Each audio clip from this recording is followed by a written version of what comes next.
لیکن جب تک کسی اللہ کے بندے کی صحبت نصیب نہیں ہوگی اس کے دل کو زندہ نہیں کیا جا سکتا، اس کا دل جو ہے وہ شریعت کی حقیقت کو نہیں جا سکتا اور طریقت تک جو ہے وہ چل نہیں سکتا، پھر طریقت پر چل کر حقیقت کو پہنچ نہیں سکتا۔ آئیے مولانا روم کو دیکھیے، آئیے مولانا روم کی بارگاہ میں جب ہم پہنچتے ہیں تو مولانا روم رحمت اللہ علیہ یہ اعلان کرتے ہوئے جو ہے وہ نظر آتے ہیں، مولوی ہرگز نہ شد تا مولائے روم تا غلام شمس تبریزی نہ شد۔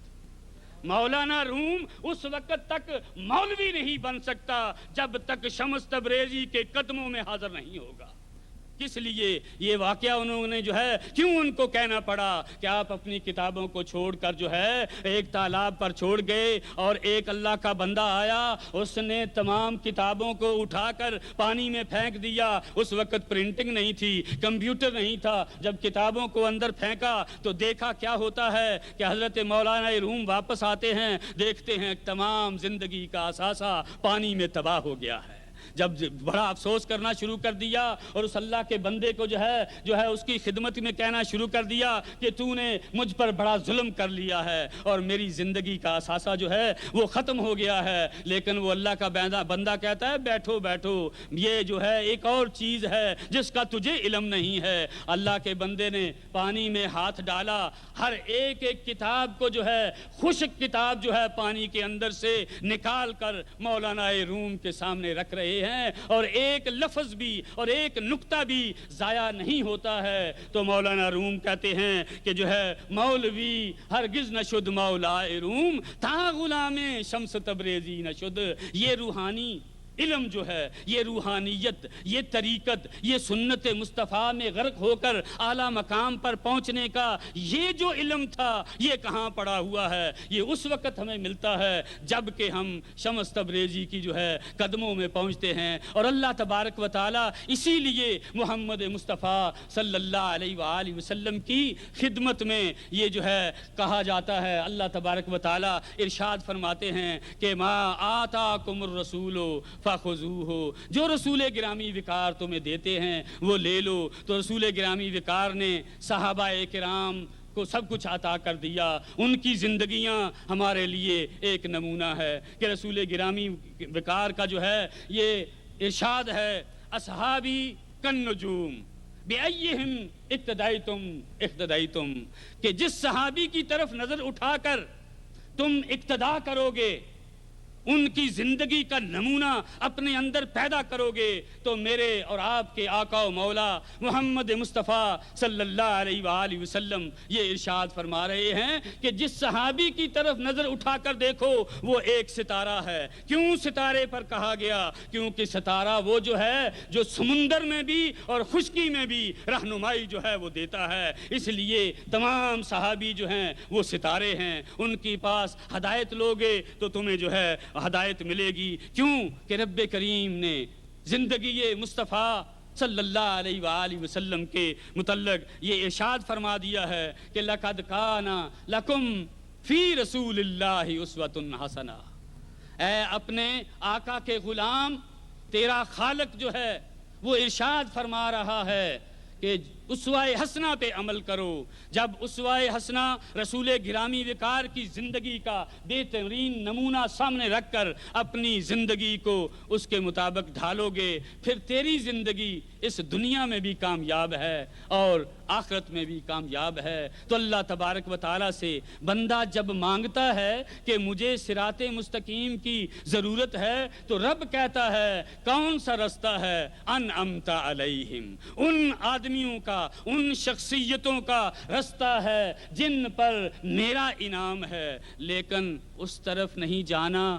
جو میرے بندوں پر اعتراض کرتے ہیں، اس طرف نہیں جانا جو میرے بندوں پر تنقید کرتے ہیں۔ کیوں؟ رب کریم ارشاد فرماتا ہے وَلَدُّعَالِّينَ، جو دوسری طرف جائے گا وہ گمراہ ہوگا۔ اور جو میرے پیارے مصطفیٰ کی طرف آئے گا وہ رستہ اپنائے گا جو گنبد خضراء تک پہنچاتا ہے، تو رب کریم ان لوگوں کو جو دامن مصطفیٰ کو پکڑ کر سیرت مصطفیٰ میں جو ہیں وہ غرق ہوتے ہیں، ان کے متعلق رب کریم ارشاد فرماتا ہے یہ انعام والے ہیں، یہ رحمت وصول کرنے والے ہیں، یہ کرم وصول کرنے والے لوگ ہیں، اس لیے ان کی زندگیاں جو ہیں وہ تمام کے لیے نمونہ بن سکتی ہیں۔ لیکن جب صراط مستقیم کا اعلان بندہ کرتا ہے تو اللہ تبارک و تعالی پیارے مصطفیٰ صلی اللہ علیہ وآلہ وسلم کو خطاب کر کے ارشاد فرماتا ہے فَإِنَّكَ عَلَىٰ صِرَاطٍ مُسْتَقِيمٍ، اے پیارے مصطفیٰ صلی اللہ علیہ وآلہ وسلم، تو ہی صراط مستقیم کا علم بردار ہے، تو ہی لوگوں کو صراط مستقیم جو ہے وہ دے سکتا ہے۔ تو اللہ تبارک و تعالی ان نفوس قدسیہ کی صحبت جو ہے وہ اختیار کرنے سے ہمیں جو ہے مستفیض ہونے کی توفیق عطا فرمائے۔ کیوں کہ کوئی عارف کہتا ہے یک زمانہ صحبت با اولیاء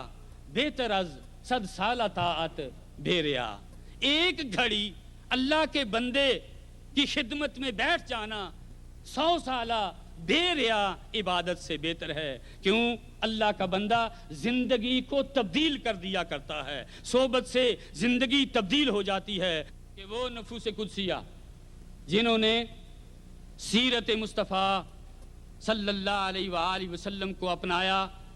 اولیاء سے، صحابہ کرام سے، تابعین سے، تبع تابعین سے، اولیاء کرام سے